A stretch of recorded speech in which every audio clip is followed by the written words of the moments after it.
Shalom. Yesus kaulah sahabat, selalu hadir setiap saat. Hatiku bergembira bersamamu Yesusku.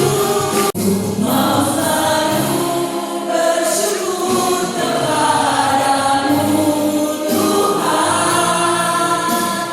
Anugerah-Mu mempesonaku. Selalu dan selalu Kau angkat hatiku.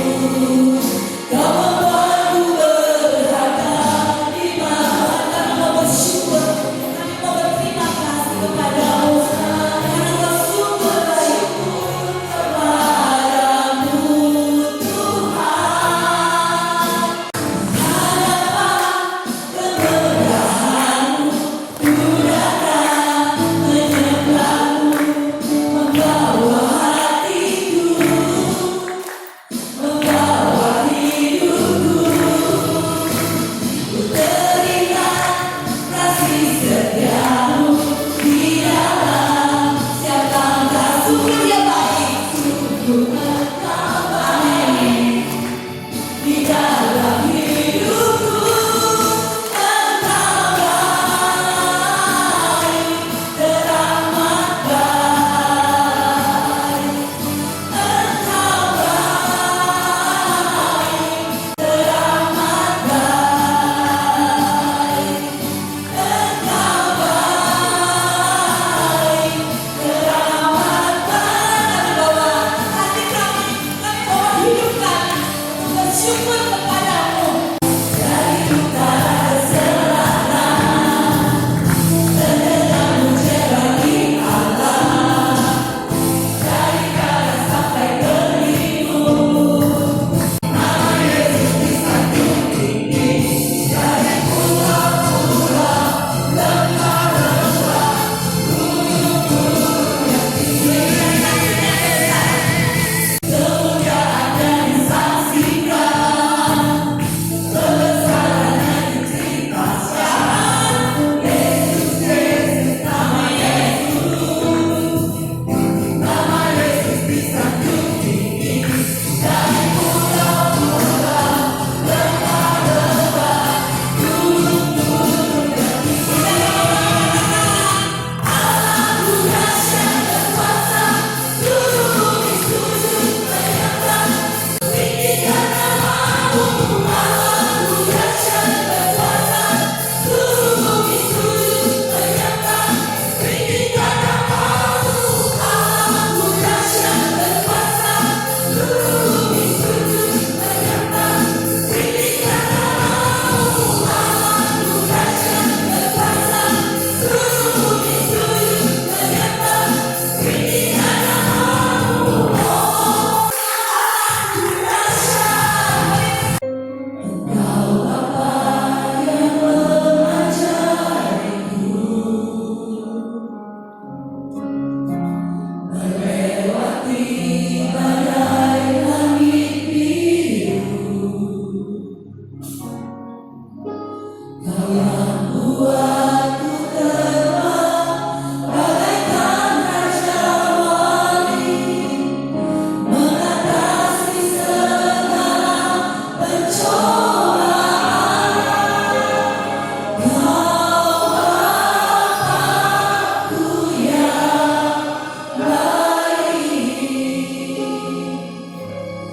mengerti bahasa tetesan air mata, paham biarkan ku berjalan setia, sebab Kau Bapakku yang baik. Engkau sungguh baik. Terima kasih Bapa. Kami buka hati kami buka telinga kami untuk mendengarkan setiap firman yang akan disampaikan oleh hamba-Mu, Bapa Antonis. Biarlah segala pujian, hormat dan kemuliaan hanya bagi-Mu saja. Kemuliaan kepada Bapa dan Putra dan Roh Kudus, seperti pada permulaan, sekarang, selalu dan sepanjang segala Shalom. Shalom, selamat malam semuanya. Apa kabar? Kabarnya? Luar. Kenapa kabarnya luar biasa? Karena Allah kita luar biasa, karena Tuhan Yesus baik. Ada lagi karena yang luar biasa karena dahsyat. Begitu banyak hal yang kita sematkan di dalam Yesus Kristus. Baik, kita awali dari slide pertama.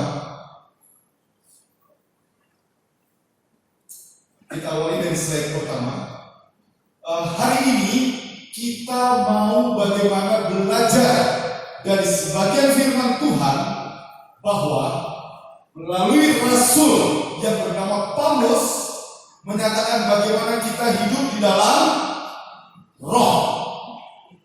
Ada arti persoalan hidup di dalam roh, berarti ada persoalan hidup yang di luar roh. Namanya hidup dalam kedagingan. Baik.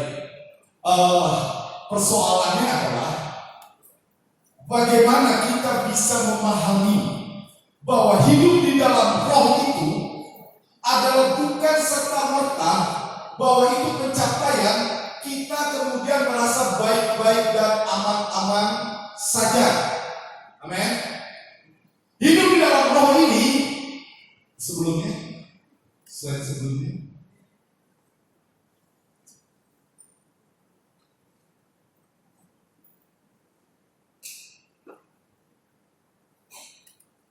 Hidup dalam oke. Ya, ini ya. Hidup di dalam roh. Ya. Ini adalah surat yang ditulis oleh seorang Rasul Paulus kepada jemaat di Roma. Kenapa surat ini ditulis? Peristiwa ini terjadi karena keadaan kehidupan jemaat di Roma dalam keadaan tidak baik-baik saja. Persoalannya adalah jemaat di Roma pada saat itu sedang mengalami tekanan. Berapa banyak dari kita semua yang hadir pada saat ini yang hidupnya baik-baik saja? Atau ada yang mengalami tekanan? Ada? Halo? Baik-baik saja, amin? Yakin, amin? Ya, beri kemuliaan kepada Tuhan. Bahwa kita baik-baik saja karena kita berada di dalam Tuhan. Maka dia menyatakan dari firman-Nya di Roma 8 ayat 1 dan 2 bahwa hidup kita kalau berada dalam Yesus kita terbebas. Kita terbebas dari apa? Kutukan. Bebas dari apa? Dosa. Kalau kita di dalam Tuhan. Pertanyaannya, apakah hidup kita selalu berada dalam Tuhan? Halo? Oke, saya Antoni Selama. Saya dari komunitas Evata. Ini tahun saya 21 pelayanan di komunitas Evata. Watak saya memberikan permenungan firman dan pendampingan buat saudara-saudara yang sedang menjalani masa hukuman di lapas. 21 tahun yang lalu saya lahir dari tempat ini bersama Romo Alusus Amin. 21 tahun yang lalu Evata dimulai di sini. 16 tahun yang lalu saya menikah di gereja ini. Jadi gereja ini cukup sangat begitu luar biasa. Dan di sana ada Ibu Serli, salah satu seorang ibu yang juga tahu betul perjalanan saya untuk bagaimana dalam sebuah pelayanan. Mulai dari kami juga ikut ke rumah sakit di Husada, bagaimana saya hidup, kita semua hidup berusaha untuk di dalam Tuhan. Mudah apa gampang? Hidup dalam Tuhan mudah atau gampang? Halo? Mau gampang? Mau gampang? Datang ke PD di tempat ini, amin? Amin. Kenapa harus datang ke PD? Kenapa? Dikuatkan, kenapa lagi?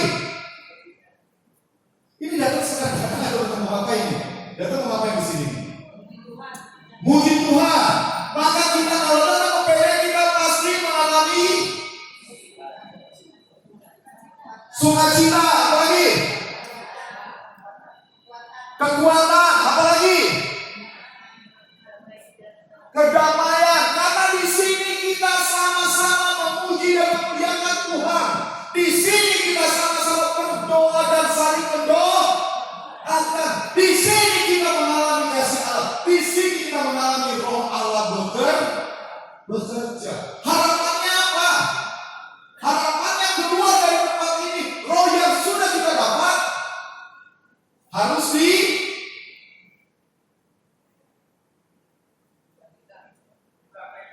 dipraktekkan, dibawa sampai ke rumah, dibawa sampai seluruh kehidupan kita.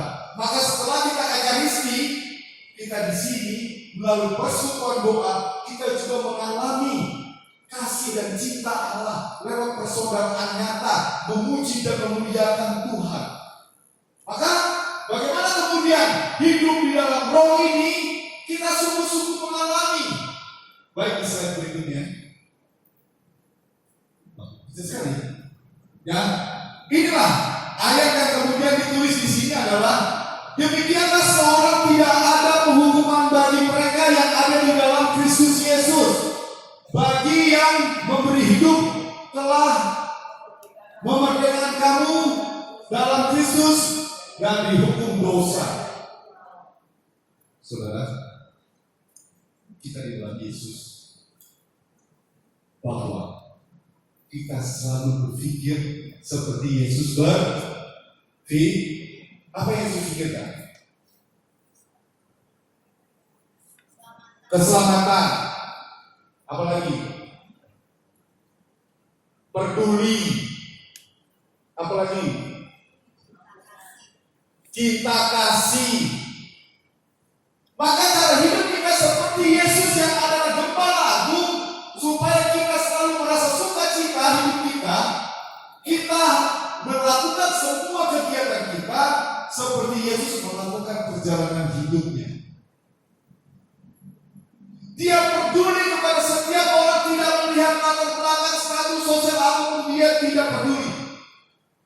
Yang dia peduli adalah dia selalu welcome, terbuka buat setiap orang yang rindu datang kepada dia.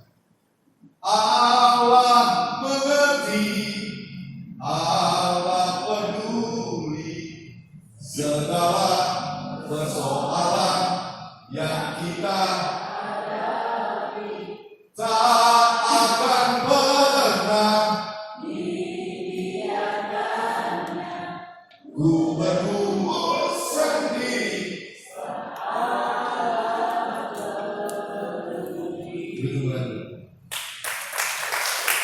Dia lalu bagi kita juga harus diajak bisa pertanyaannya, apakah kita sudah peduli? Kadang-kadang, kenapa kita belum bisa peduli? Mau bisa peduli, datang ke PD. Amin. Nanti didoain. Segala sesuatu tidak bisa kita lakukan berdasarkan kekuatan kita. Amin. Segala yang ingin kita lakukan, segala yang ingin kita berbuat, kita harus sertakan bagaimana yang Allah berikan satu anugerah besar namanya Roh Kudus. Roh Kudus inilah yang kemudian sejarah para nabi, bahkan Yesus sendiri pun banyak melakukan hal yang semuanya diteguhkan, dikuatkan oleh Roh Kudus. Maka kita pun juga harus memiliki Roh. Udah punya belum? Halo, coba yang belum punya angkat tangannya. Yang belum punya angkat tangannya. Yang belum angkat tangannya. Itu soal apa ini? Saudara, Roh Kudus kita sudah malu-malu ya? Atau kebingungan? Lewat apa kita punya?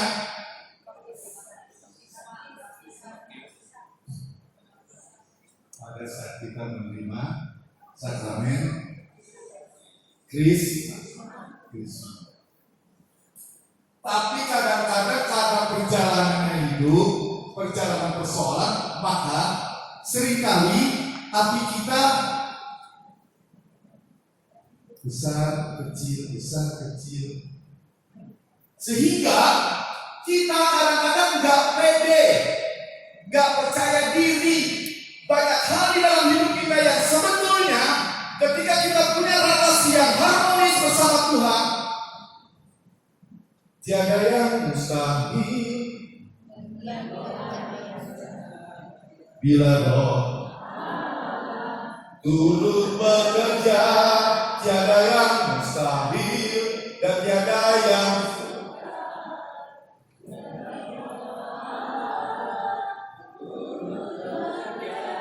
di antara kita.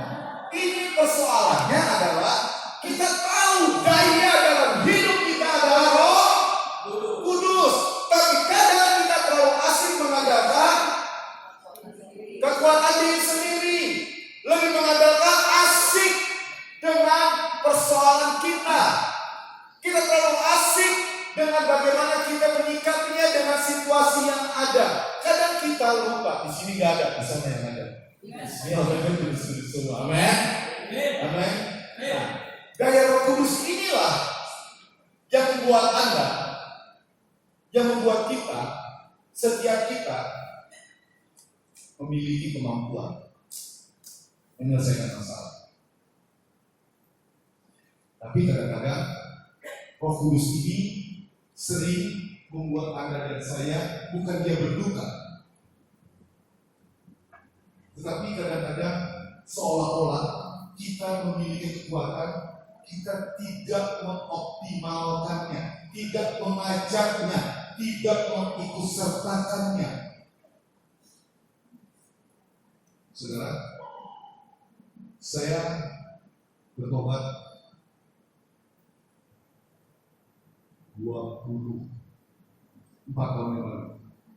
Saya tidak bertobat. Saya ini bertobat itu karena saya sudah di antara ambang hidup dan mati. Di situ saya baru negosiasi sama Tuhan. Jadi bukan bertobat. Kalau bertobat kan bertobat dia salah, dan tahu salah lalu dia datang ke Tuhan untuk bertobat. Kehidupan saya waktu itu, saya sudah divonis, saya sudah diusung, dan saya sudah dianggap tidak lagi memiliki waktu untuk hidup. Saya mengajar di salah satu perguruan tinggi negeri yang beragama lain dulu. Maka ketika saya mengalami satu persoalan hidup 8 tahun saya meninggalkan gereja, sampai pada akhirnya kehidupan saya, tawaran dunia menjadi prioritas. Sampai akhirnya di atas ambang antara hidup dan mati, baru sebagai orang Katolik yang sudah meninggalkan gereja pada akhirnya terjadi negosiasi, dan negosiasinya itu pun bukan dalam keadaan yang baik-baik saja. Artinya ketika di ujung nafas saya, baru saya bicara sama Tuhan.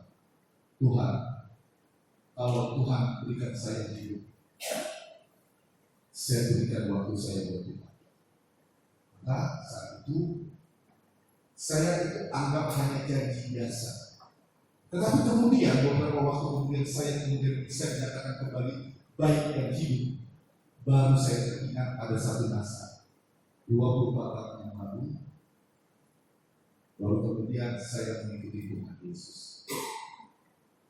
Saudara, bagaimana peristiwa-peristiwa di dalam setiap hidup kita, Tuhan punya 1001 macam cara untuk menyentuh Anda dan saya.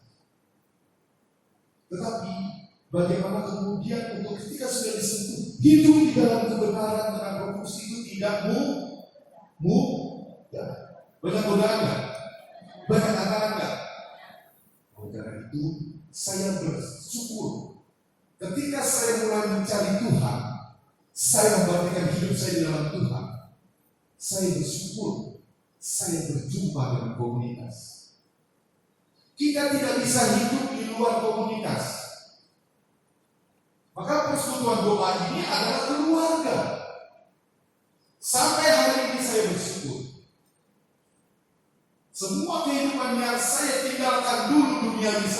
saya ikut Tuhan, Tuhan kembalikan berlipat-lipat ganda. Bukan karena Tuhan saya diganti lipat-lipat ganda. Artinya apa?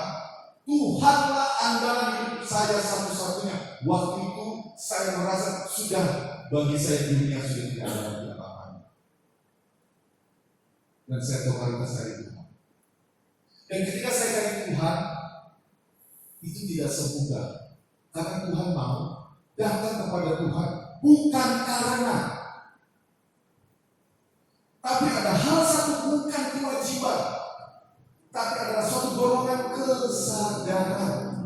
Kesadaran ini yang sangat mahal. Nah, kesadaran ini hanya didapat ketika kita membuka hati, kita membuka setiap persoalan-persoalan di sekeliling kita dan mampu membaca apa yang Tuhan mau, bukan yang saya mau. Di situ Tuhan mengarahkan pelan-pelan dan saya mematikan diri saya, taat untuk mematikan kehendak saya dan masuk pada kehendak Tuhan. Melalui komunitas, melalui persekutuan doa, perlahan-lahan saya bertumbuh, perlahan-lahan saya mengenal, perlahan-lahan saya mengalami Tuhan. Begitupun di slide berikutnya. Ini adalah persoalan yang tidak gampang. Tujuan hidup. Saudara, punya tujuan hidup? Punya tujuan hidup? Halo? Apa tujuan hidupnya? Sukses. Apalagi tujuan hidup? Bahagia. Saudara, tujuan Allah menciptakan Anda dan saya, Allah rindu supaya kita bahagia. Tujuan kita hidup pun kita mau kita bahagia. Artinya tujuan Allah dan tujuan kita harusnya cocok ya. Tapi pada kenyataannya, bagaimana hari ini kita mengalami? Apakah kita sungguh bahagia? Bahagia banyak warnanya.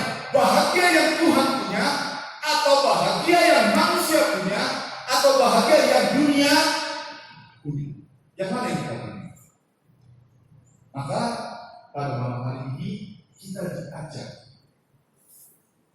kebahagiaan di dalam Tuhan adalah satu kebahagiaan yang tidak pernah ada tandingnya dalam dunia ini. Kenapa saya berani bicara ini? Karena saya dulu hidup di dunia saya besar mulai dari Jakarta Barat sampai ke Jakarta Selatan dan banyak orang-orang tertentu di sana, dan mulai dari kalangan baik-baik sampai kalangan yang tidak baik-baik semuanya. Karena saya dulu orangnya pengen tahu yang tinggi, dari dunia hukum sampai dunia pertunjukan, dari dunia jalan. Karena saya pengen tahu apa sih yang bisa bikin orang bahagia. Sampai akhirnya saya tinggalkan kata orang ikut Tuhan bahagia. Saya cari Tuhan. Saya tinggalkan sesuatu yang tahu. Ternyata ketika saya sudah di dalam Tuhan dan Dia berikan rohnya, saya baru tahu saya kecewa dengan Tuhan Yesus. Saya kecewa. Kenapa saya kecewa? Karena kalau dari dulu saya begini, kenapa dari dulu saya begini? Saya baru mengalami Tuhan Yesus itu bukan dari keluarga saya. Keluarga saya baik-baik, keluarga saya bisa komunikasi. Salah satu suku saya adalah sekarang ketua profesional keluarga bisa Indonesia. Keluarga saya bisa orang baik-baik semuanya. Tapi saya dulu tawarkan terang Roh Kudus kalah dengan terang Jakarta. Kalau tahu komunitas Evata bersama dulu Romo Alusius Kame, ya, yang menangani semua saudara-saudara yang berkaitan dengan dunia narkotika sampai dunia hukuman mati, dan kita berkarya di sana. Justru lewat mereka saya melihat dan menyaksikan kebesaran Tuhan Yesus. Untuk melayani di lapas penjara tidak ada yang bisa. Kalau bukan panggilan, saya pernah adu nggak? Pernah. Orang kan kalau mau pelayanan enaknya di tempat yang enak, yang baik-baik. Saya ketika lulus sekolah administrasi 2003, Lalu sama Pak Ferry saya dibawa untuk pelayanan langsung ke lapas. Saya mencoba ikut awal-awal. Ternyata saya merasa bahwa ini bukan panggilan saya. Saya pakai kekuatan saya. Lalu perlahan sampai akhirnya saya berdoa. Saya ikut, saya lepaskan semua keinginan saya. Dan akhirnya perlahan-lahan lewat pelayanan di lapas, saya melihat Tuhan yang hidup, Allah yang besar. Dan dari situ saya muncul gairah, saya muncul semangat. Begitu pun dalam hidup Anda dan saya. Tuhan banyak berbicara lewat persoalan kita. Kemampuan kita membuka hati untuk melihat, untuk masuk pada rencana Allah. Maka di sana ada saudara percaya kalau ikut Tuhan Yesus tidak ada yang sia-sia. Bersama Yesus saudara akan mengalami begitu banyak hal yang luar biasa karena pimpinan Roh Kudus. Bahwa kita punya tujuan, kita punya alasan hidup. Lalu apa dampak dari hidup ini sebetulnya kalau kita mau bertanya sama diri kita? Seberapa besar, seberapa jauh hari ini kehidupan kita yang sudah menerima sakramen, yang sudah mengenal Allah, apakah saya sungguh bisa menjadi orang lain mengalami damai Tuhan, orang lain mengalami kasih Tuhan, atau kita masih asik sama hidup kita? Pasti dalam hidup kita banyak persoalan nggak? Banyak persoalan nggak? Banyak persoalan ya? Banyak perkara ya? Banyak. Lalu persoalan perkara-perkara ini sebetulnya adalah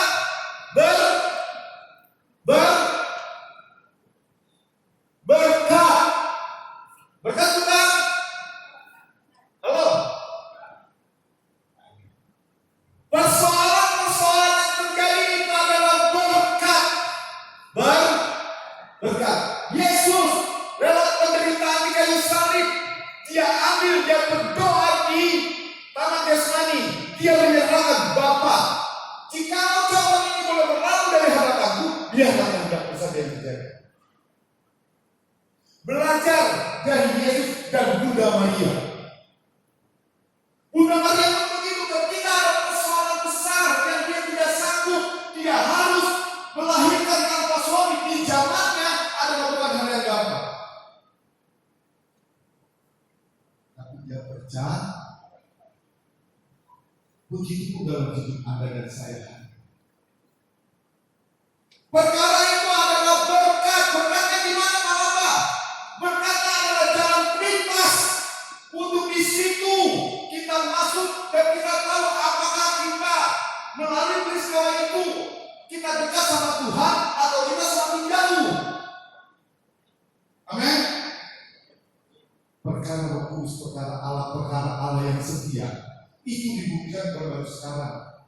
Dari zamannya para martir, zamannya para kudus, berabad-abad tahun yang lalu, bahkan mereka berani mati buat Yesus. Para rasul dan begitu banyak sampai hari ini para kaum Klerus berani mengadakan hidupnya untuk mengabdi kepada Tuhan. Itu menyatakan bahwa Tuhan itu luar biasa. Amin. Nah, lewat perkara persoalan inilah, disinilah kita diajak untuk masuk, melihat dan mengalami bahwa Allah itu hidup, bukan dari kata orang. Amin. Tapi Anda sendiri, kita sendiri secara pribadi mengalami kasih. Kita sudah berdoa mati-matian. Kita sudah puji Tuhan akan haleluya. Kita sudah pergi ke tempat ziarah kemana-mana.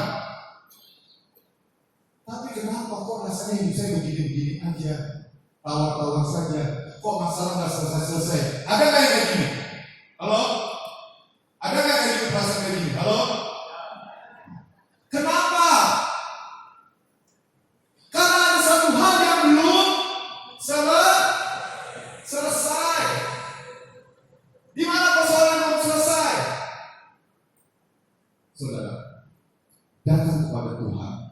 membuka hati. Kita pernah mengalami kelukaan. Amin. Pernah terluka? Pernah punya kasih pada seseorang yang dikhianati? Pernah mengalami kepaikan? Pernah begitu banyak mengalami hal yang membuat Anda semakin hari semakin membenci orang? Ada dendam, ada amarah. Padahal Yesus bilang, hukum pertama dan terutama, kasihilah sesamamu manusia. Dan yang lebih ekstrim dia bilang apa? Kasihilah mu dan berdoa. Saudara, kasih Allah tercurah setiap saat, setiap waktu. Tapi kita tidak mengalaminya karena kita masih terkunci. Kita masih belum bisa memaafkan. Dan kita masih luka, kita masih dendam. Maka kasih Allah, doa kita mentok. Amin. Mau mengalami kasih Allah? Mau mengalami kasih Allah? Dia mengajarkan kita lewat doa Bapa kami. Ampunilah kesalahan kami seperti kami pun. Artinya apa? Ukuran yang kita pakai buat orang adalah ukuran yang dipakai Allah buat kita. Mengampuni. Ketika kita mengampuni, maka Allah pun mengampuni. Kalau kita mau mengampuni, sekalipun kita banyak hal yang kita lakukan, sekalipun kamu bisa berbahasa roh, sekalipun kamu bisa berbuat, sekalipun kamu bisa tidak itu, tapi kalau tidak punya kasih sama dengan amin. Mau mengalami kasih Allah, mau melepaskan amarah, dendam, supaya Allah bisa bekerja, supaya Allah yang merindukan Anda, Allah langsung turun dan membereskan persoalan Anda. Yang jadi persoalan adalah kenapa hidup kok gak bergairah? Kok saya susah ngampuni orang? Susah gak? Susah gak? Susah. Mau gampang gak? Datang ke PD. Nanti kan didoain di PD. Ada juga supaya karena mengampuni itu satu-satunya agama di dunia yang bisa memberikan pengampunan dosa. Hanya agama Katolik ada sakramenya. Baik, saya bilang begini. Nah, saudara, ini adalah persoalannya. Siapa Yesus bagiku? Dia begitu mengasihi Anda, tapi kita masih membuat dalam hidup kita itu ada luka, ada benci, ada sombong, ada marah, ada banyak hal. Kita tutup-tutupi seolah-olah kita baik-baik saja, seolah kita hebat-hebat saja, seolah-olah kita oke-oke saja di dalam orang, fine-fine saja. Tapi nyatanya hidup kita tidak baik-baik saja. Banyak yang kita lakukan ternyata biasa-biasa saja. Saudara, baik untuk pada peristiwa hari ini kita buka hati kita. Saya berikutnya, saya mau ajak Anda bahwa bagaimanapun juga hidup itu kita antara roh dan kedagingan kita harus bedakan. Kita buang pikiran-pikiran dendam, pikiran-pikiran sombong, pikiran-pikiran rasa so hebat, pikiran-pikiran merasa bahwa dia paling baik, paling suci, paling segala-galanya. Tidak berlaku di hadapan Tuhan. Kita semua berharga di mata Tuhan. Yang datangnya satu hari, setengah hari, mau siang hari, pagi hari, upahnya sama satu dinar. Yang kita mencari damai, dan Tuhan siap berikan damai buat Anda semua. Amen. Dan biarkanlah Allah punya cara sendiri untuk membuka dan menyembuhkan Anda. Persoalannya mau nggak datang kepada Tuhan? Mau nggak? Mau nggak melepaskan amarah? Mau nggak mengampuni? Mau nggak untuk mengalami kasih Allah? Maka slide berikutnya, yakinilah dia saudara. Nanti bilang 14 ya, sudah setahun di sana. Bahwa damai yang kuberikan tidak sama dengan yang dunia berikan. Tidak sama. Dia akan mencurahkan Roh Kudus-Nya kepada Anda untuk kita mengalami secara lahirnya campur tangan Allah.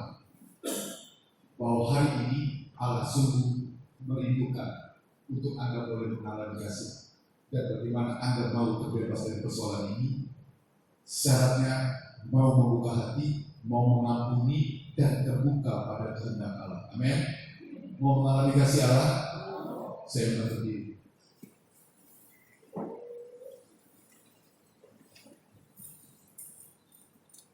Baik, kita akan sejenak. Kita tundukkan kepala kita. Saudara, kalau saya kiri kanan, alami kasih Allah. Saya mengaku kepada Allah Bapa yang Maha Kuasa, semoga berkat penyadaran ilahi dari Allah Bapa Surga senantiasa mengasihani, mengampuni dosa-dosa kita, dan mengangkat kita pada hidup yang kekal.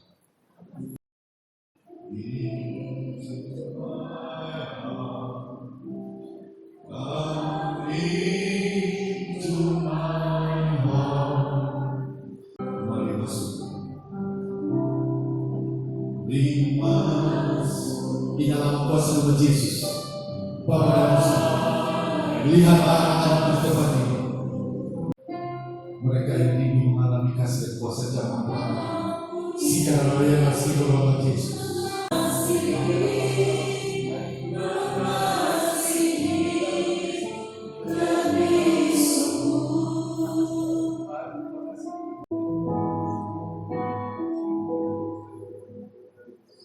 Bagi Tuhan tak ada yang mustahil. Bagi Tuhan tak ada yang tak mungkin.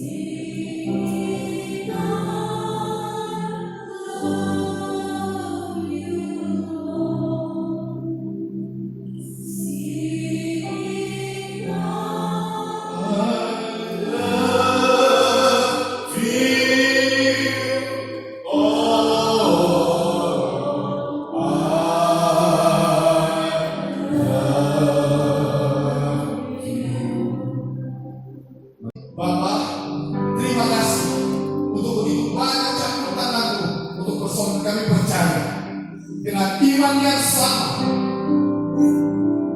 Engkau sudah menyembuhkan, Engkau sudah memulihkan, Engkau sudah mencukupkan, Engkau sudah memberikan yang terbaik pada hidup kami. Bapak, terima kasih.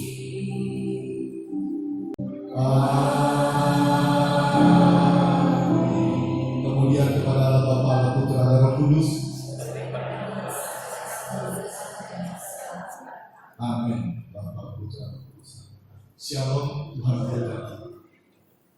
Kita bersyukur bahwa pada malam hari ini kita boleh mengalami sentuhan, mengalami jamahan kasih Tuhan. Betapa hatiku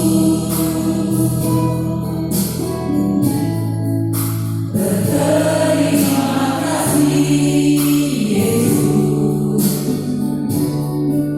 Kau mengasihiku,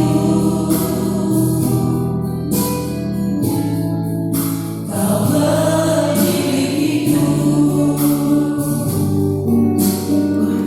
seumur hidupku. Terima kasih Bapak Ibu Tuhan yang telah berikan Tuhan Yesus memberkati. Kita dengarkan beberapa pengumuman silakan. Terima kasih Sistir. Minggu depan Senin jam 18.30 kita hadir lagi bersama-sama di sini untuk mengikuti persekutuan doa yang akan dibawakan oleh Bapak Stefanus Wijajin dengan tema sebab di dalam Dia oleh darahnya kita beroleh penebusan. Ajak teman, ajak saudara kita sama-sama bergabung. Kita hadir 18.30 karena akan diawali dengan doa rosario. Mari kita akan mendoakan bersama-sama doa untuk pembangunan gereja. Dan saya juga undang Bapak Antonius untuk nanti doa penutup, silakan. bersama-sama.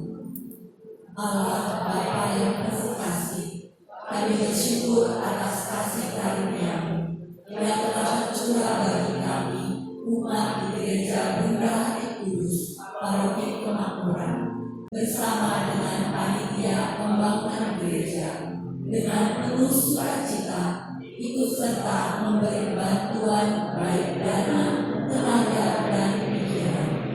Curahkanlah berkat dan rahmat berlimpah kepada para donatur yang sudah menyalurkan sumbangan. Bunda Hati Kudus, doa anak kami.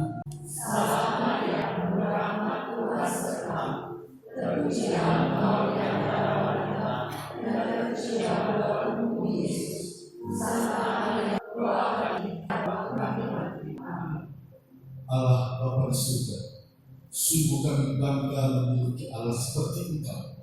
Hari ini kami sungguh merasakan lawatan damai sejahtera sukacita. Tuhan, kami percaya ketika kami boleh berada di tempat ini, kami pulang tidak sama ketika kami datang. Terima kasih Bapak, sungguh kami malam hari ini boleh istirahat di dalam kasih dan cinta-Mu dan pamuk dengan tenaga dan semangat yang baru. Sungguh di dalam Tuhan kami berdoa, mengucap syukur, kemuliaan kepada Allah Bapa, Allah Putra, Allah Roh Kudus.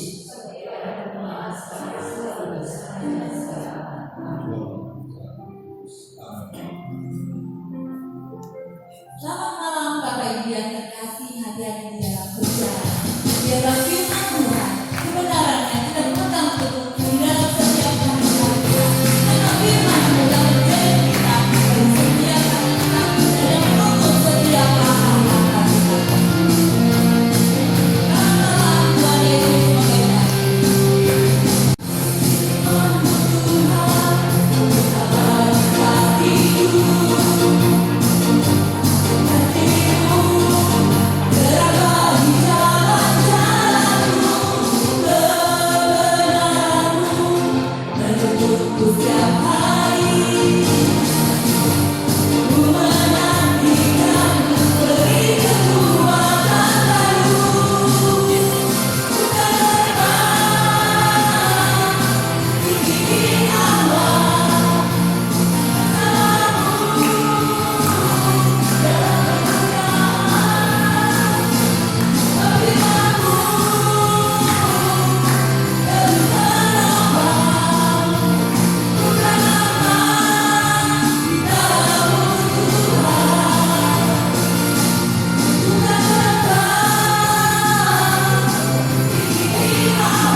Tuhan Yesus